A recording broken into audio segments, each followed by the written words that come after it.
you were one of the ones who inspired to collect toys and, along with, Here I come. Oh, here I come. the Foosh and David Display's Model Behaviour. David Display's Model Behaviour.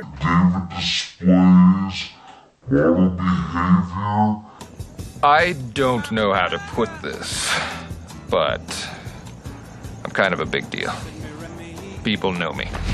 There's a new Street Fighter on your windowsill. The weapon is peace. The word is chill. Hello there, gang, and welcome to another episode of Displaying Model Behaviour, the Earth's mightiest action figure video podcast. So take off your pants, crack a beer, and let's talk toys. Guys, we're doing it. It's Onslaught. We're finally going to cover this. I've been putting it off for so long because it was such a mammoth task, and I thought, no, you know what, Dave? Just get the figures off your shelf and power through this. I'm going to try to do this in a concise form because I did this once, way back in the archives. You can find Onslaught, Part 1, Part 2, never to follow, because it took me about half an hour just to go through X-Men Onslaught 1, like the very first issue. So let's see if it's humanly possible for me to actually go through this entire saga in one video. Are you ready? I'm quite nervous. Let's see what we can do. Definitely do follow my advice of the pant removing and the beer cracking, because this might be a long one, but it's going to be a fun one. So, Onslaught, the most epic, ambitious Marvel crossover of its day. We were coming off the heels of Age of Apocalypse, and the Marvel editorial team wanted something else big. We were still ankle deep in, we were up to our necks in Clone Saga by this point as well, and Marvel were loving their big multi-title crossovers, so they thought, how can we top Age of Apocalypse? Onslaught, covering every character in every book. Everyone is affected by Onslaught, and oh my goodness, what a time to be alive. So, let's dive straight into it. We have, of course, I've got so many figures in front of me.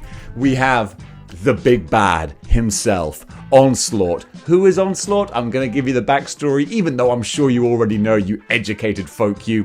Onslaught, the manifestation of the minds of Professor Charles Xavier and Magneto. The darkest part of Xavier's mind and all the anger and rage and bitterness of Magneto melded into one. How did this happen? How did Chuck, good old Charlie Xavier, our boy, the good guy, the hero of the X-Men, or at least the headmaster, how did he end up breaking bad? Well, it's all when this guy went one step too far.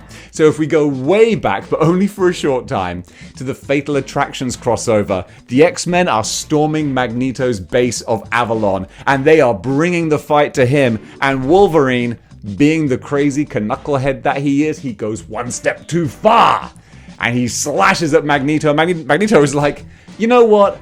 I've had it with this, okay? You've really been pushing me all these years. I'm just going to do what I always should have done. And he rips the adamantium out of Wolverine's body, leaving him nearly dead, because this is back in the good old days when Wolverine was actually in danger of dying, as opposed to just being completely invulnerable and losing any sense of doubt, dread, or fear. Stupid. So Magneto does this, and Professor X is like, right, that's it, I've had it! And he literally blasts Magneto's psyche out of his head. And probably unknowingly, or just by a happy coincidence, the artist Jim Lee draws this psychic energy going from Xavier's mind into Magneto's, and this red, blue, pinky, purple energy coming out of Magneto's mouth and eyes. And it's just to illustrate the shot. But what it does is it plays into the later reveal that that is actually Magneto's mind and consciousness leaving his body and entering the mind of Professor X, where it's going to sit and simmer and percolate and stew it in its own juices for a little while until it forms an entity of its own. And that, my friends, is Onslaught. So how does this saga start? It starts with someone crashing down to Earth with a thud. The Juggernaut! So what happens is a bunch of the X-Men, I think Bishop and Hank McCoy, they're out just hanging, chilling. I think Trish is with them as well. This is a lady that Hank was dating at the time. And all of a sudden, the Juggernaut crash lands in the middle of the street. They rush over and they're like, whoa, hey, what, WTF? What happened? I mean, also, you're kind of our enemy, so, but still, what happened? And Juggernaut can only say one word: Onslaught. And thus begins this epic saga where we're dropping little hints, little tidbits here and there. Who or what is Onslaught? And this brings us up to the reveal. And the reveal is, oh, it's a good one. So, where is my... yes. Jean Grey. For the longest time, ever since Bishop had entered the X-Men's time stream, he was there to find the traitor. Who is the X-Men traitor that betrayed the team and murdered everyone and caused this terrible future that Bishop came from? And the only recording or evidence they had was this footage of Jean Grey leaving a video message saying like, oh my god, I can't believe it was him. You know, you might have killed the X-Men, but you'll never, the dream will blah, blah, blah. And then she gets blasted with something. And it's like, what happened? Who? And for the longest time, Bishop was certain that it was Remy LeBeau, the X-Man known as Gambit. He thought, I don't know why, but it seemed like the evidence seemed to point towards Gambit being the traitor. And he was like, oh no, I am not the traitor. I'm just a Cajun guy from New Orleans. How about out in the bayou? That's my Gambit impression. So everyone wants to know who is the traitor, and it turns out it was Xavier all along. And this is so juicy. So Onslaught, where did I put my Onslaught? Here he is. Onslaught starts to get more and more bold. He starts to actually enter Jean's mind. He will call her out. They'll have some psychic rendezvous and whatnot. And he'll show us some spicy things about Xavier. He reveals that Xavier had a crush on Jean Grey back when she first joined the school. And she's like, oh, that's kind of creepy. Xavier's not as nice as I thought he was. And Onslaught's like, yeah, I should know. He's kind of a dick, to be honest. And then finally, what Jean does is, let me put down... He's fine.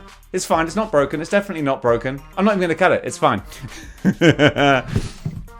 Jean wants to find out from Juggernaut, okay, who is Onslaught? This guy is tearing things up. He's being a pain in my ass. What do you know? And Juggernaut's like, I can't, I've repressed it, I don't know who it is, I can't tell you. And she's like, right, give me permission to take off your helmet, I'm going to go into your mind, and I'm going to find out who Onslaught is. And this is where we get the big reveal, and oh, it's so good the way it all ties in together. So Jean reads Juggernaut's mind, and I think she sees who Onslaught is before we get the big reveal. But she says to Juggernaut, he's here, run, go. And Juggernaut is freaked, and he tears through the X-Mansion to get away. And that's where Jean starts to be like, okay, what am I going to do? I got to leave this message, I got to do something. And that's where in X-Men Onslaught 1, we see our Professor X, who's not broken at all, who's sat in his chair, and you see him in his study, and he is just absorbing and conditioning and thinking and dwelling over all the bad, terrible, horrible stuff that has happened in the last few years. Because the editorial team and the writing team have really been heaping it onto Xavier. Mutants are getting beaten to death in the streets, all these different X-Men are dropping out or dying, bad stuff's happening, and eventually he sees something on the TV like Graydon Creed or some anti-mutant thing, and he's just like, ah! And finally, Onslaught comes out from him and manifests and forms himself as the Onslaught. Here, tangible, in person, Charles Xavier has gone bye-bye. And that's when, unfortunately for... Where did I put him? Yeah. Unfortunately for our pal Kane Marco, he jumps into the room at the wrong time. He's looking for Charles because Jean didn't tell him it was Xavier. She was just like, get out! Get the F out of the house! I gotta watch my effing and jeffing in this episode. So Juggernaut is looking for Xavier. He's like, Chuck? And all of a sudden, whomp! It's like, Chuck's not here anymore, pal. And so finally, after years of being bullied by Juggernaut, Xavier reaches into the heart of Juggernaut and rips out the gem of Cyttorak and just leaves Juggernaut like deflated and like dying and clutching his chest. And he's like, oh, were you looking for this? Oh, no. I'm not even going to keep it. Bing! Doesn't even mean anything to me. I'm freaking Onslaught. I don't need the Gem of Cyttorak. Go find that yourself, you schmuck. And we have Xavier as Onslaught. And this is where the X-Men all pile in. They pile into the room. And of course, when they do, they find Xavier. Just doing his thing, just hanging and chilling. He's like, to me, my X-Men. Hey, what's up? Anything new with you? How you kids doing? And they're like, Chuck, something's going on, something's happening. This is all bad. What are we gonna do? And that's when he reveals himself. He's like, well, funny you should mention that because guess what? You're gonna laugh. I'm Onslaught. And I think actually what tips them off before that is one of them, I think Cyclops maybe. Again, there's so many comics to read through. Cyclops looks down and he sees Xavier's paperweight on his desk. Of course, it's not the paperweight, it's the Crimson Gem of Cyttorak. And Juggernaut is inside being like, let me out, I'm the bloody Juggernaut! At which point, Xavier's like, you know what? There's no time for pretenses anymore. Why bother? Why am I hiding? I'm Onslaught. And he just... What does he do? I was trying to think of a nice word for it, but he backhands the entire X-Men. Doesn't kill him, but he just kind of flexes his psychic muscles. He's like, okay, Wolverine, guess what? Congratulations. You now have the mind of a puppy. Boom! Roasted. And he does this to everyone. Cyclops, hey, nice optic blast. I wonder what would happen if they fired inwards. Boom! Roasted. And he goes through all of the X-Men. Storm, hey, you look pretty brave. Guess what? Imagine if you were trapped under rubble. Yeah, boom! Roasted. And then finally he gets to Bishop. And Bishop's like, duh, I should have known it was you, but come on, just bring it on. And Onslaught's like, well, you know what? I'm sick of you, quite frankly. Bam! And he fires this gigantic energy blast at Bishop. But Bishop's mutant power is to absorb. I'm going to move Xavier. I don't need him anymore. before I do break him. Bishop absorbs this energy blast. And he's like, ah! And he absorbs everything. And he's just like, oh, geez Louise. Boom! And he collapses. Where is Bishop? I got Bishop off the shelf. There he is. Such a great action figure. So Bishop, and I think his sort of last words before passing out is, of course, something classic like, you may do this, but the dream will never die. Boomf! And he collapses. And then finally, interestingly, Onslaught turns his attention to Hank McCoy, the Beast. And he's like, and as for you, we got a little something to talk about, don't we? Because this ain't Hank McCoy. This is not your mother's ever-loving blue-eyed thing. Wait, no, that's the thing. No, he's not the thing. He's Hank McCoy. No, he's Mrs. McCoy's bouncing blue-eyed baby boy. Why do they have such similar stupid nicknames? No, he is not this beast. He is this beast. Oh yes, oh my goodness, this beast is not here because the Age of Apocalypse Hank McCoy is in the 616 universe, and his first order of business was to go, I see that there is already another beast over here. Well, as Thomas Jefferson once said, I'm going to brick you up inside a wall and leave you. Jefferson. So yes, that's what he does. He kidnaps his own self, the good guy. He's like, you're good beast. And I'm bad beast. So yeah, I don't know why he didn't just kill him, but instead he chains him up behind a wall and leaves him like a little drip water thing to drink. And I don't know, maybe he thought he was gonna pump him for information later or something, or find out whatever he needs. Probably more useful to keep him alive. Maybe just so we can torture him. This guy is sick. I love him. He's so badass. But yeah. One question that everyone was wondering was, if this is not the real beast, why did none of the psychics on the X-Men pick up on this? Why did Psylocke not notice? Why did Jean Grey not know that this is not their Hank McCoy? And of course, Onslaught's like, yeah, by the way, you're welcome, pal. Onslaught the whole time was masking the psychics from being able to identify the evil dark beast. And he's like, oh, thanks for that. Hey, no problem. Because it turns out, interestingly, even though Onslaught seems all-powerful, he's not that all-powerful yet. He needs a little bit of backup, some help. Because also, we don't really know what his goal as such is. It's a bit wishy-washy. Does it get more concrete? I'm not too sure about that. Mid-90s Marvel editorial were great with their big concepts, and then it's like, well, let's narrow you down to some specifics. I got nothing for you. So either way, Onslaught's like, you know what, Beast, you work for me now. And Beast is like, well, judging by the fact you just pimp-slapped the entire X-Men, yeah, I'm gonna side with you, buddy. So he kind of goes off to do his own merry little thing. And honestly, what does he do? I can't remember because it's a lot of comics to read and go through. And this is the most slapdash show on YouTube. But yeah, Onslaught is now out and about and he's got an agenda.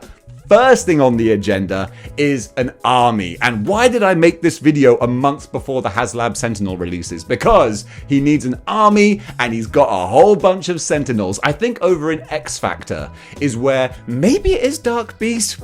Maybe I'll do a little video cutting to tell you. But either way, he is able to liberate and take over, assume command of a whole bunch of Sentinels. Man, I'm sweating so much doing this. I need to put on the trusty old Decepticon baseball hat just so I'm not like dripping bullets here. It's not a good look. So he has an army. He's managed to infiltrate the Sentinel factory and they all blast off out into the skies and everyone's like, oh geez, that's not supposed to happen. Where anyone know, do you know where those are going to go? Do we have sat-nav? Because that wasn't what they were programmed to do. In the meantime though, Onslaught has bigger fish to fry. He wants to get his evil psychic little mitts on Franklin Richards. Oh my goodness, the little kid of the Fantastic Four, possibly the most powerful being in the universe. He can't control it fully yet, thank goodness, because this guy is pretty much a god. He can rewrite reality. He can make whatever he wants. He can manifest energy, life, you name it. This dude's ridiculous. So, over in Fantastic Four, let's check in on our friends in the Baxter building. We have, of course, Sue Storm, Reed Richards, Ben Grimm. You see how many figures I had in front of me now. And of course, the one and only Johnny Storm, the Fantastic Four. And all the while this Onslaught saga has been going on, little Franklin has been getting visits from a playmate that no one else can see. Just a little imaginary friend, if you will. But of course, now we know it wasn't an imaginary friend. Little well-dressed young lad named Charlie? Yeah, you can put two and two together. Onslaught this whole time has been kind of laying the groundwork of infiltrating psychically the Fantastic Four because he wants Franklin Richards' powers. He wants the ability to alter reality and shape it however he wants. So finally, he makes his move on the Fantastic Four. He reveals himself and he's like, oh hey, what's up? Guess what? I'm Onslaught and we're here for you, kid. Alright? So the Fantastic Four, this is actually a great moment because I never read much Fantastic Four up until this point, and I always kind of saw them as like the goofy, jolly, mighty Marvel sort of family team. But when you try and get in between a mama bear and her kids, a lioness and her cubs, oh my goodness, Sue Storm goes full on scary mum and it is brilliant. And then I see Reed uses his power in a very cool way where of course he can stretch and manipulate his body. He basically like inflates his body like a roidy Magoo jacked up Hulk and he's like, bring it on if you want my kid. Unfortunately for the Fantastic Four, he gets their kid. I can't remember exactly how he does it, but this video is going to be too long already. But Onslaught is able to essentially sort of absorb Franklin Richards into him, and he sort of grows in size at this point. That's the only thing I don't like about this Onslaught builder figure is he's a little too small. He's a little bit undersized. He needs to be bigger and heftier. There are some amazing customs out there that actually have characters inside him that he's absorbed. So cool. But now Onslaught has got the first part of what he wants. He's got Franklin Richards, so he can alter reality, or at least he can start to. Franklin doesn't have full control over his powers, so Onslaught, it's not the godlike power yet, but he's got the building blocks for it. Which brings us to the next part of his plan, which is... where did I put him? Nate Gray, the X-Man. Again, just like Dark Beast, freshly arrived from the Age of Apocalypse and brimming with psychic power. This guy is, again, like Omega level mutant. Such a badass. And he kind of knows it too. But he doesn't have the full access and control of his powers either.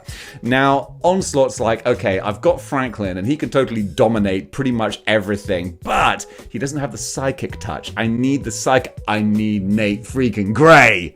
So, of course, in this 616, as I look around, there are 2 Nate Grays. Oh, double your pleasure. We can double up here. So Onslaught goes for both, but essentially once he's got one, he doesn't need the other. So Onslaught, through various machinations and tricks and trials and whatnot, he's able to once again absorb X-Man. So now he's got the mind of Magneto, Xavier, and the power of X-Man and Franklin Richards. This dude has been juicing. He is jacked up to the gills. A psychic, Roy D. Magoo, Scott Putski Award winner. This dude is bristling and brimming with power.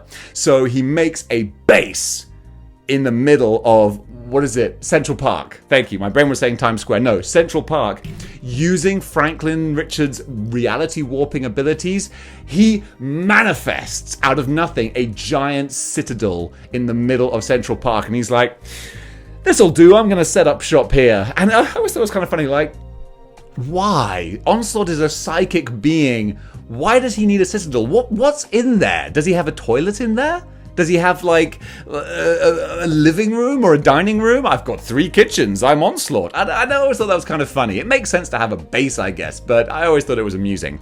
In the meantime, the Sentinels have declared martial law in New York on his behalf. So the Sentinels are kind of wrecking shop and corralling people and basically just throwing their weight around, which is great because that gives something for the heroes to do to fight while Onslaught is just directing traffic, basically. But there is so much happening, which is why I'm talking a mile a minute, and this video will still probably clock in at nearly an hour. So let's go back a little bit, because we want to catch up with a couple of characters we haven't mentioned yet. There's Rogue, and we don't have a figure for this guy. Where am I looking? I was just holding him not long ago. I'm trying to find... yes. Magneto, or Joseph, if you will. Because after we left Magneto, he was comatose on Avalon. What happened? Another stray from the Age of Apocalypse. Nemesis arrives. He's floating in space. He was shoved, he got the McCarran crystal stabbed through him, which then sort of transported him to the 616. And he's just floating aimlessly in space until the Acolytes find him and bring him on board Avalon, at which point he's like, oh, thanks for rescuing me. I'm going to kill you all now. Which is what he does. He wrecks shop on Avalon. Avalon crash lands on Earth. And what happened? What happened? Well, I'll tell you what happened. I don't know. But what I do know is that a young-looking version of Magneto appears. Amnesiac, can't remember anything, but he looks like a young Magneto. He has all of his powers, and it's like, are you Magneto? And that's the impression that we're given, and you're right to think it. And I thought that could actually kind of make sense, like passing through the Earth's magnetic field. You could say, like, passing through the magnetic field, like, re-energized him, even de-aged him. That was a great way to go. Wasn't what they did. Turns out he was a clone. Not even important to talk about. But yeah, he hooks up with Rogue, who's kind of out and about. She's left the X-Men for a bit. She's doing her own thing. And they kind of link up. And she's like, I don't know if I should trust you because you look like Magneto, but you're not Magneto. And he's like, honestly, honey, I have no idea who the frick I am. I'm just some guy with magnet powers right now. So they kind of hook up. And there's a little bit of kissy-kissy type chemistry there, but they're not acting on it yet. If you want to see what happens between them, go back into the archives and watch my Christmas video where I recount my favorite Christmas comic in which these two get a little smoochy. But yeah, these two hook up and she's like, look, I gotta take you back to New York. We gotta meet up with the X-Men or the Avengers or whatever because you seem like a nice guy, but you might also possibly be a mass murderer.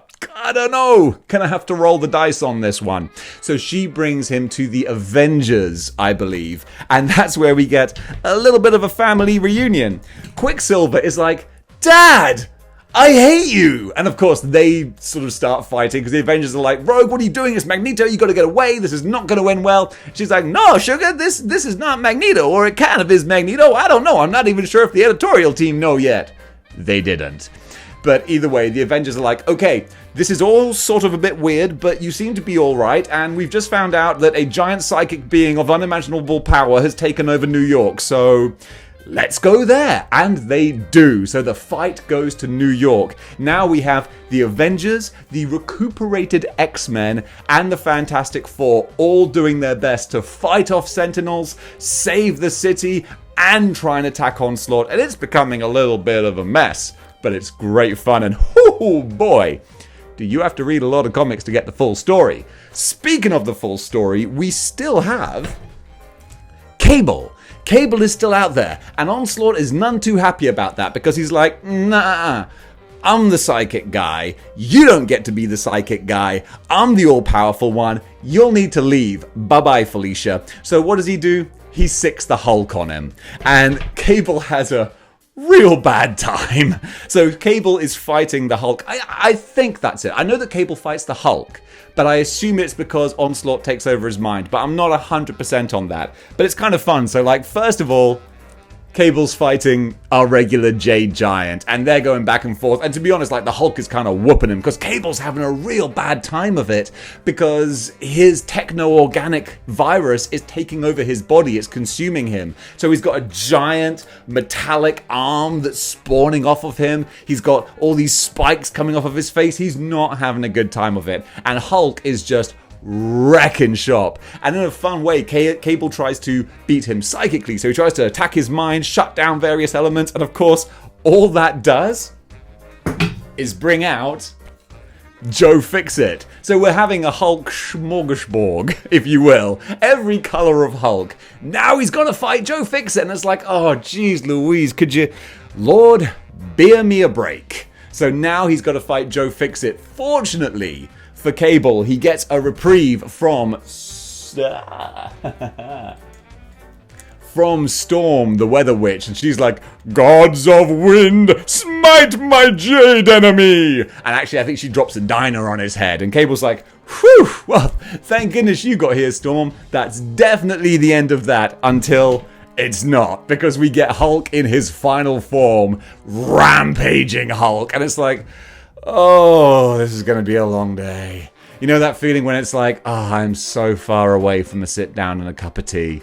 That's what Cable must have been feeling. So Cable, Storm, and rampaging Hulk all go at it and have, as they would say in mid-90s WWE, one heck of a Donnybrook. Although ultimately it finally ends with them reaching Banner inside, switching off Onslaught's influence. I think that's what happens. And Hulk joins the team. So that's good news. Now then, in the meantime, the Watcher has come down to Earth, which is never a good sign. Anytime the Watcher turns up, that kind of means that things are going south. Although so far they've always worked out, so it's okay. But he's kind of there just watching over things like, well, sucks to be you guys. And if that wasn't a harbinger of doom bad enough, right next to him appears Apocalypse. And Apocalypse is like, well, sucks to be those guys. He's not going to actually step in and help at all, but he is thinking, how can I use this to my advantage? And he does. So the biggest bone of contention, what the X-Men and the Avengers need to address is, how can we depower Onslaught? What can we do to get this guy down from his pedestal of unbelievable power? So they think, right, we got to try and separate these different entities from him.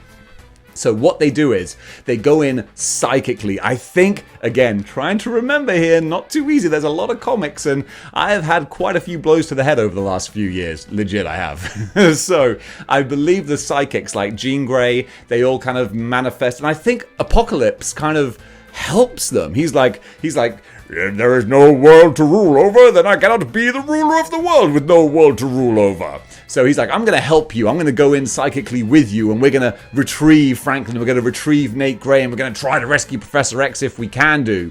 So they all go in psychically, and then once they're in there, Apocalypse is like, psych! I'm going to take these guys for myself, and you can stay here. At which point, nice little touch. Again, I warned you about the lioness. The whole time, Sue Storm was with them and she was invisible. The clue is in the name, you know? She's like, ha ha, psych, I was here the whole time. Smacks down Apocalypse, again, I think. And they rescue Franklin and Nate Gray, and it's like, Whew! Alright, that's half the job done. Thank goodness. Now we just gotta get Xavier, and this whole thing should be over, maybe? And luckily, Thor, who I have behind me, Thor's like, don't worry, I got this. I've been waiting this whole time to smash through someone with my hammer. So he just winds up Mjolnir, fires it through, holds on, and he literally smashes through the center of Onslaught. And as he does, he grabs hold of Xavier, pulls Xavier out, and he's like, boom! You looking for this? And everyone's like, oh, thank goodness. Thank goodness. Nate Gray is out. Oh, that's wonderful. Franklin's out. Whew, thank goodness. Xavier, Chuck, you're back. Let's talk about that creepy fetish thing you had for Jean Grey. We got to talk about that, okay? We can't just brush it over. But at least this is all over. Oh, hey, what about Onslaught? Oh, wait, Onslaught's still here. And Onslaught's like, you damn right I'm still here. Because now we have, if for anyone who's played Marvel vs. Capcom, you would know, we have Uber Onslaught. Oh yeah, he's been slowly changing and evolving this whole time. And unfortunately, all that Thor and the rest of the guys succeeded in doing was liberating Onslaught from his hosts that he no longer needed. He's like, nah, I don't even need Chuck. I'm not a part of him anymore. I am my own man. I am Onslaught, and you're about to have a real bad day.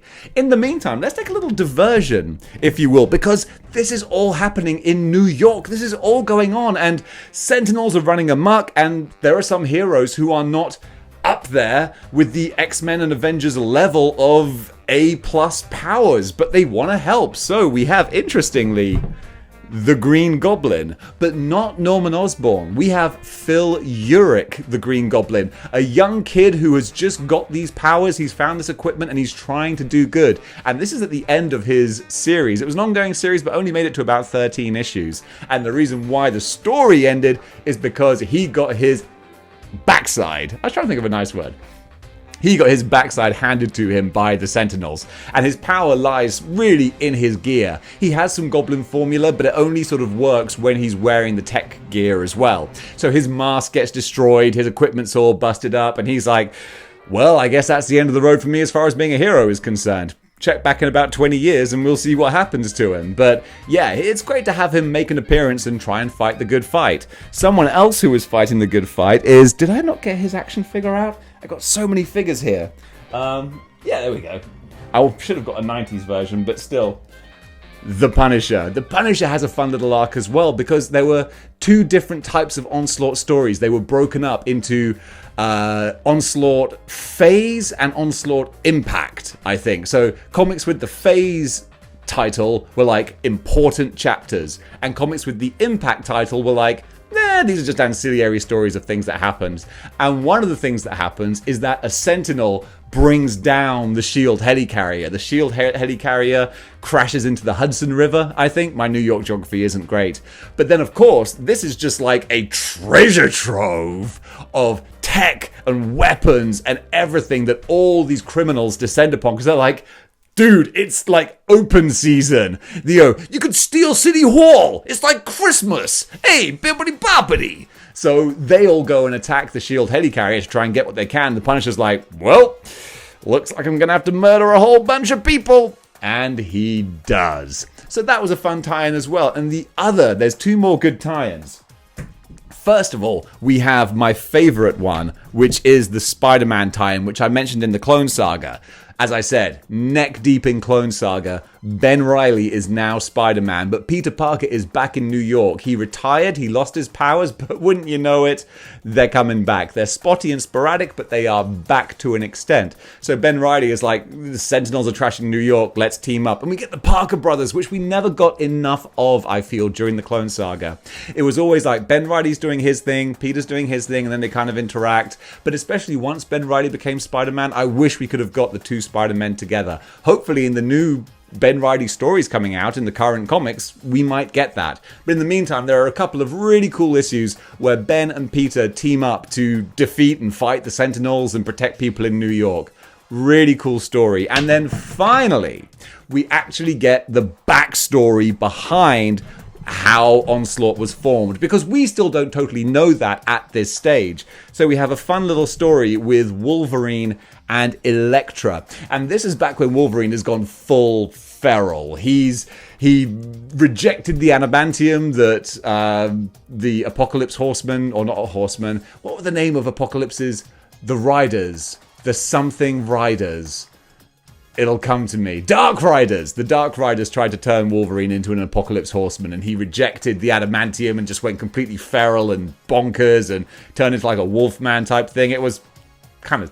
It wasn't great. Let's just say it wasn't great. But either way, he's kind of clawing his humanity back now, and Elektra is helping him do that. And there is a story, I don't know who it was who gives them the psychic link, but either way, it's in the issue of Wolverine with these two that we go back in time and we see the flashback of Xavier wiping Magneto's mind and absorbing it into himself. And so finally, we're like, that's how it happened. Okay, we can move on with our lives now. And let's move on with the story. Because over in Avengers, we have more fighting and a character who I would really love to see as a deluxe figure. And that is Post. Post is the emissary of Onslaught. And again, this is a huge big thing that I just forgot to mention because there's so much stuff going on. There's an issue, I believe it's X-Men 50, where the X-Men, a few of them, are transported to this different place and they're basically just beaten up. They're mugged by this giant creature called Post, who is an emissary of Onslaught. And now Post, it's funny, like they gave him a big push when he first arrived, and then he kind of became a bit of a jobber and he could get beaten relatively easily. But Onslaught has recruited Post and Nemesis as his two hired guns, which again is kind of fun. I'm not sure what he's offering them or if it's psychic control or what, but either way we have an Avengers battle, which is really cool, which is... Excuse me while I fumble around here. I'm not going to get the rest of the Avengers off my shelf. You can see I've trashed my shelf trying to do this video. But Captain America, Iron Man, and the rest of the Avengers fight like a handicap tag team match against Post and Nemesis. And that's just a cool setup, concept. So eventually the Avengers defeat Post and Nemesis, and this is where everything starts to come together, alright? All the different story threads are falling into place. One thing I did love though, just to say as an aside, I loved seeing things like Gambit and, Human Torch and Iceman, like all on panel together, like fighting together, especially when you've got guys like Torch and Iceman together. It's a great sort of contrast because it's rare, it's not unheard of, but it's rare that you get all these characters together doing their thing, working together, especially like on the New York streets. I really loved that. Marvel had a great kind of cohesion of all their characters in the mid-90s, even though editorial was chaos at the time. So finally, everyone is converging on Central Park. We have that great kind of hero moment where it's like, right, we're all here, we're all together. That's where Onslaught is. He's really grinding my gears and hashing my potatoes right now.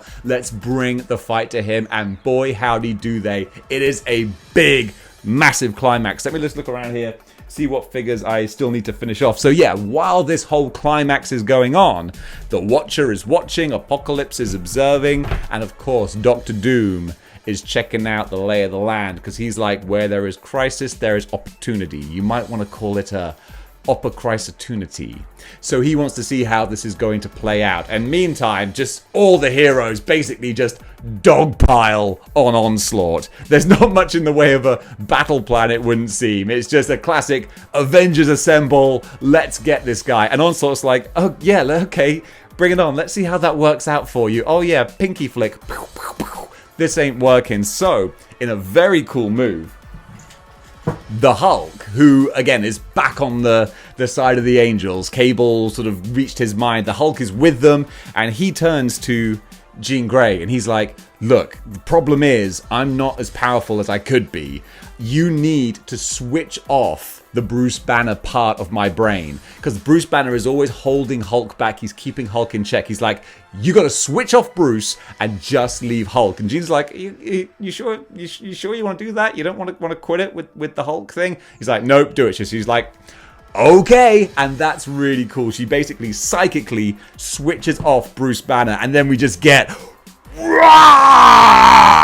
rampaging Hulk just barrel rolls into Onslaught, and they have a fantastic fight where Hulk is just a rage ball of fury, and eventually he finally smashes Onslaught's armor, and it's like, I'm finished. Unfortunately, Onslaught is not. And this is where the saga ends in a bit of a funny sort of way. So Onslaught then actually just appears bloop, bloop, bloop, as like psychic energy. And he's like, oh yeah, you're in real trouble now. You know, before when I said you were in trouble? Yeah, that doesn't count. Now you're in trouble. Because honestly, I'm kind of annoyed. And what he does with his reality warping powers that he got from X-Man and Franklin Richards, he manifests a sun in the sky, a new sun in the sky. And he's like, you know what, this whole sort of thing, this whole joining the world together, creating peace through unification, it's not really working out, so I'm just going to kill everyone. So he manifests this sun, of course the gravitational force of which is just going to rip the world apart, and he's like, maybe I'll absorb everyone's psyche and we'll just, just manifest ourselves. It'll be very zen, you might even like it. So the X-Men and the Avengers are like, okay, we've really got to do something now. And this is where I think the editorial team went, you know what? I don't actually know how to stop this now. So they have Thor. Where's Thor? Where did I put Thor? So Thor is like, verily, I will contain this psychic force. And he sort of flies into the psychic bubble that is Onslaught and sort of absorbs Onslaught. And he's like, I can't absorb all of this because no one ever specified how this works. And then the rest of the Avengers and the Fantastic Four are like, we can all absorb him together if we all sort of throw ourselves into it. It's as stupid as it sounds. But then, yes, so the Avengers, the Fantastic Four, they all just leap into this psychic ball of energy. And the X-Men, I can't remember who it is who says it. I think hopefully it's a human character and not one of the X-Men, because they're like, Onslaught's a mutant, technically, so if you guys jump in, you might just make him stronger, so you guys stay back, and basically once we've absorbed all of the energy, then, like, kill us, I guess? Again, it's just not a good ending, it really isn't. But yeah, so everyone is flying into this giant absorbed thing, and then what happens is, I don't know when it happens exactly, but maybe it's when Onslaught bursts out of his shell or whatever, Bruce Banner and the Hulk are separated. Like somehow psychically, physically, with the reality warping powers. Lying on the ground is the Hulk, and lying next to him is Bruce Banner. Say what? So everyone is jumping and running into this force bubble, and yeah, so Bruce Banner sort of looks and sees what's happening, and he's like, I'm just corpus mentis enough to crawl into this. So he crawls in there, leaving the Hulk separate. And then, quite amusingly, Victor Von Doom is sort of a victim of his own avarice. He's like, okay, there is a crazy amount of psychic energy and power coming from this thing. I'm going to go down, get a closer look, and see if I can, like, harness some of this. At which point, Iron Man comes flying in. This is teenage Tony Stark, by the way. This is the last we see of teenage Tony Stark, who will be missed by no one. And he's like, oh, hey, Doom, what's up? Woohoo! And he carries him into the psychic bubble, which is kind of fun. I kind of like that he's like, nah-uh-uh. You want some of this? Well, you're gonna come with me. So finally, everyone is inside the bubble, and the X-Men are like, right, attack! And they all just like fire all of their power and energy into this big bubble, and it explodes into nothingness, and that is the end. Jeez Louise. Onslaught is defeated. And there's nothing. There's nothing there. There's no bodies. There's no psychic energy. There's no Avengers. There's no Fantastic Four. All there is a little blue ball, which Franklin Richards goes and picks up. And he's like, well, I'm kind of sad because I think I just lost my whole family. But I am now holding this ball. I wonder what that could mean. And of course, we all know what that means. It's the Heroes Reborn universe. That is definitely another video for another day. But Franklin Richards, long story short, psychically, mentally, reality warpingly transported all the heroes into a different dimension, into a new dimension. He created a whole new dimension. That's how powerful Franklin Richards is. So everyone who jumped into the Onslaught bubble was transported to the Heroes Reborn world. And that is the ending of Onslaught. Oh my goodness, there is so much I didn't tell you. There are so many side stories, so many little nuances, so many things I could go back and mention. There's the Xavier protocols. There's all the stuff that happened in X-Force I didn't talk about, in Excalibur, all these little tie-ins. It's just too much. It's just too much to do. So that's all you're getting. The Xavier protocols were a nice little touch though. That was basically when everything kicked off. I think maybe Scott said, we have to go and we have to access the Xavier protocols. And everyone's like, what? Xavier protocols? You never mentioned that before. And he's like, oh yeah, Xavier worked out a way of killing everyone in case they ever went bad. It's a very Batman thing to do. I think there was a story, was it Tower of Babel, where someone found Batman's plans on how to kill the JLA and were like, oh, I'm gonna use those, thanks for the info. But yeah, so Xavier had all these files, how to kill Wolverine, how to kill Cyclops. And the Wolverine one, it's like, boy, has that been kind of retconned. It just said, if you cut off his head, it'll probably kill him. It's like, well, obviously not. If you reduce him down to a single cell, it won't kill him. So stupid. But yeah, he actually, in fairness, give him credit, he was like, oh, by the way, if I break bad, this is how you could kill me. So that was a fun little angle that was there. But yeah, there is so much stuff to go in. The Onslaught story and Saga is so deep with so many things happening. I'm not saying it's well written. I'm not saying the art's great. I mean, it's great in places. Ian Churchill, man, he's a guy who doesn't get enough recognition. Ian Churchill's art was fantastic. The Cubert's art was amazing. Joe Madureira, Mark Bagley, Carlos Portacio? I don't know how to pronounce his name. Either way, fantastic artist. There's great stuff and there's some nice character moments, but on the whole, it's just such a massive story. Oh my goodness, Steve Scrosser has artwork in there as well. It really is a treasure trove. There's some great stuff in there. It's just like the Clone Saga. There's a lot of trash, but there's a lot of great stuff as well. And if you can weed through the bad, there's some real gems. And what does the future hold for Onslaught? He does come back in 2 different miniseries, neither of which were particularly memorable, to be honest. There was like a Young Avengers kind of tie-in sort of one, and then there was sort of a Fantastic Four type one with Rob Liefeld. Yeah. But ultimately, he's never really had a big comeback. Is there one in the future? Maybe. It has been teased a little bit in the new X-Men comics. There was like a Onslaught-looking cloud, which was the closest we've had. But still, that was like a future tease. Will anything come of it? Who knows? But guys, whew, that was the Onslaught Saga. Thank you so much for watching. I hope you enjoyed it. If you did, then please join the 6-1 Clicks by clicking the like, share, and subscribe buttons. And if you really want to go the extra mile to support the channel, just like these amazing saviors of model behavior do, then you can do by going over to patreon.com/displaying model behavior. And I'm just saying that if I ever broke bad and turned into like Dave Onslaught and tried to wipe out everyone and remake the world in my image, I know exactly what list I would use to decide who gets to stay in the new reality. Oh yeah, the Model Behavior Patreons, boom! Don't you worry. Whatever new world I'm gonna make, you can guarantee a place in there. And you know what? We'll probably sit around and talk about comics and action figures. So guys, thank you so much for watching, and until next time, keep displaying model behavior. Chill. Yeah.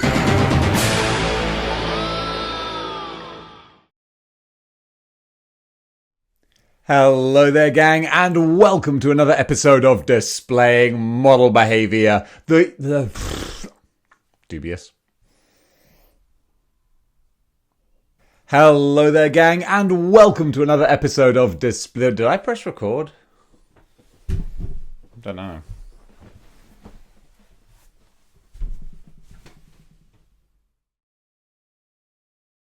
Cup of coffee, half a cup of the